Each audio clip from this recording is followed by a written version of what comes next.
নাসিরনগরে উৎসব মুখর পরিবেশে ঈদে মিলাদুন্নবী পালিত। ব্রাহ্মণবাড়িয়ার নাসিরনগরে ধর্মীয় ভাব গাম্ভীর্য ও উৎসব মুখর পরিবেশে পালিত হয়েছে পবিত্র ঈদে মিলাদুন্নবী সাল্লাল্লাহু আলাইহি ওয়াসাল্লাম।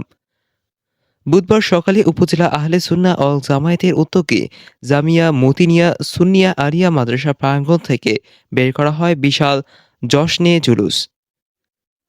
উপজেলা আহলে সুন্নাহ ওয়াল জামায়াতের সভাপতি পীরজাদা মাওলানা রিয়াজুল করিম আল কাদরির নেতৃত্বে জুলুসটি নাসিরনগরের প্রধান সড়ক প্রদক্ষিণ করে আশুতোষ পাইলট উচ্চ বিদ্যালয় মাঠে গিয়ে শেষ হয়। এতে বিভিন্ন মাদ্রাসার শিক্ষার্থী, বিভিন্ন দরবার শরীফের পীর মাশায়েখ সহ অংশ নেন কয়েক হাজার ধর্মপ্রাণ মুসল্লি। ব্যানার, ফেন্টুস ও পতাকা হাতে শিশু থেকে প্রবীণ সব বয়সী মানুষের অংশগ্রহণে মুখর হয়ে ওঠে উপজেলা সদর। পরে বিদ্যালয় মাঠে অনুষ্ঠিত হয় আলোচনা সভা। এতে প্রধান অতিথি হিসেবে উপস্থিত ছিলেন ব্রাহ্মণবাড়িয়া এক নাসিরনগর আসনের সংসদ সদস্য ও উপজেলা বিএনপির সভাপতি এম হান্নান। তিনি মহানবী হযরত মুহাম্মদ সাল্লাল্লাহু আলাইহি ওয়াসাল্লাম এর জীবন আদর্শ অনুসরণ এবং মানবতার কল্যাণে তার শিক্ষা দৈনন্দিন জীবনে ধারণের আহ্বান জানান।